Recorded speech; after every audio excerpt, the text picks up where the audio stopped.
What's up, y'all? My name is Duo Kevin, and these are my top 5 most influential players. I'd say my 5th player is Mena RD, as he's an extremely hard worker. And I think people have an idea on how hardworking he is, but I don't think people know to the T of how hardworking he can be. As I've labbed with him before, I've talked strategies with him before, like he's super strict with it. I remember I had my phone down when I was labbing him. I had notification pop up. He was like, "Yo, flip it over, flip it over." I was like, "Oh, my bad." I mean, I'll take it serious because, you know, you're Mena. You won all kinds of championships. But that's to fill you in on how strict he is, how serious he is when it comes to this competition and trying to be the best player you can be. And I admire that and I appreciate that, and I try to be like that. Here we go, Dual Kevin's blocking all the hits, getting grabbed by Mena RD. Just anything can be hit. Dual Kevin goes for the grand final resets. Even Mena can't believe it. So when it comes to studying now, I mean, I took it way serious before, but now I take it super serious. Put some things to the side, whether it be my phone, not on Discord with my friends. Just sit in my replays, looking at them, take it super serious, and focus nothing but that, just to improve. I'd say my 4th player is Knuckledew. One of NA's best, Captain Cup champion, one of the world's best, also a best friend of mine. So we lived together at one point. We didn't even live together for that long, not for a year, a little bit over half a month.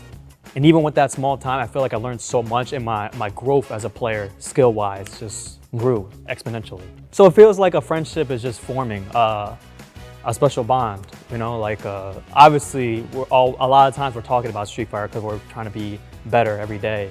But just here and there, we just talk about some random stuff here and there, like how life's going, how is his family going. We play Call of Duty together sometimes way before. Just life in general, it's just good to have that kind of a camaraderie and friendship because of Street Fighter.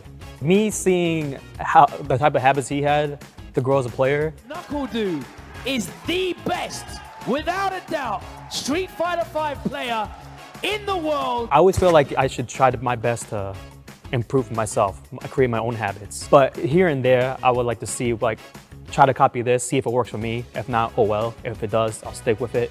And yeah, just some of the practice of the ways that he thought of things when it comes to matchup, player matchup, character matchup, I try to think of similarly and see how it works for me. 3rd player would be Punk. Probably the best footsies in the game, best neutral in the game. Ever since I was coming up as a fighting game player, since the Marvel days, I felt like I was pretty neutral focused. So when I dipped into Street Fighter V and I tried to like whip punish all day, I just knew I wasn't finding the most success early on. But then I saw how Punk would play and think like, wow, this is how you actually play Street Fighter. It can be you looking for a lot of whip punishes. Not all day, because that's not even what he does, but for the majority of time, and he's successful with it, it's a sight to see. Well, I'll say this, something that's easily to learn but hard to master is just where you place yourself on the screen. So I talk about whip punishes, right? It's not just simple as you see your opponent walk forward, so you walk back. You know, it's just all the where exactly you place yourself, walking. That's why you see players do this a lot, the walking back and forth a lot. But there's more to it than just that. And Punk's is a master at that. The burnout state would have been nice. The jump over, no anti-air, but Punk with a micro-sized shimmy instead. And seeing where he places himself, even in the poorest matchups in Street Fighter V, like a Karin versus Poison, he'll still whip punish a Poison, even with as Karin. So trying to understand the basics of that and then keep leveling up to fully understand, oh, he took this step 2 seconds ago, but now you know why. So I was able to learn that because of Punk. Go back to the Marvel days, so it'd be Ray. He's never been the type to actually like training mode some stuff. I didn't mention about Punk too. There's players who learn differently, and 2 of them, like I said, Ray and Punk, don't actually like training mode. But I think people learn differently, right?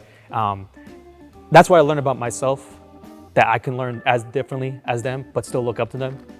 And the way even though they play different characters than me, like Ray with the Magneto, Sentinel, and Doom, he also properly placed himself at the right spots on the screen.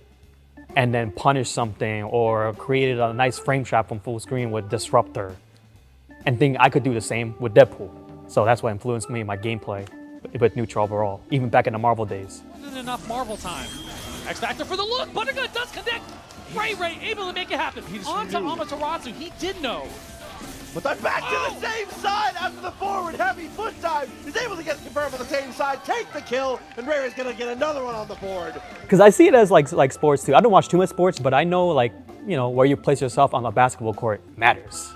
If you always knew where your opponent was gonna press a button after taking 1 step or 2 steps in Street Fighter, or where your opponent was gonna jump Unibeam or jump Disruptor, the dash under properly in Marvel.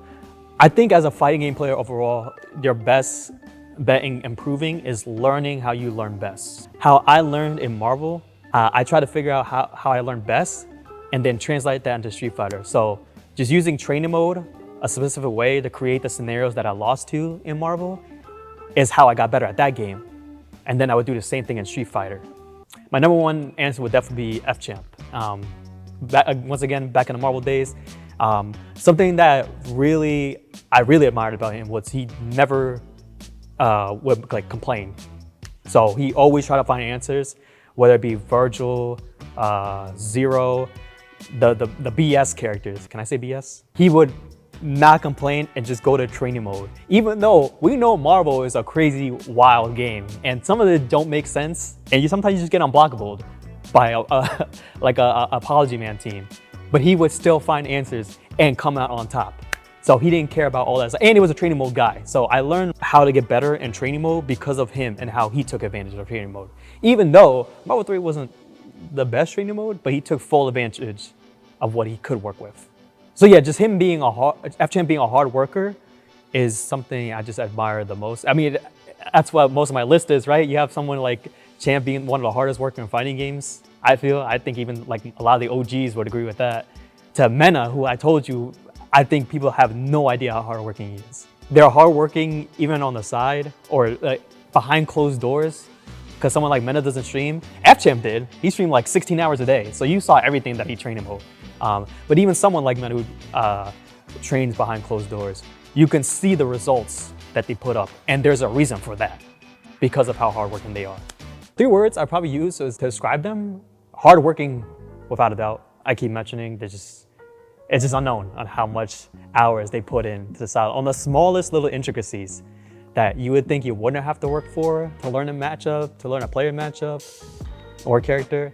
But it matters in the end because that will give you the knockdown and probably give you the round. I'd say perseverance as well. None of those kind of amazing players are willing to give up. Took some of the hardest losses, probably, whether it be Evo, Capcom Cup, the biggest tournaments, and they're still willing to give up, and it's something I could really look up to. Then I would say belief. Kind of goes hand in hand.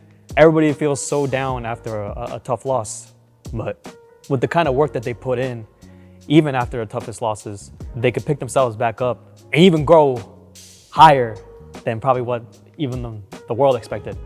He is your Street Fighter 6 Evo champion. The top 5 most influential players for me, and some of the best players in the world.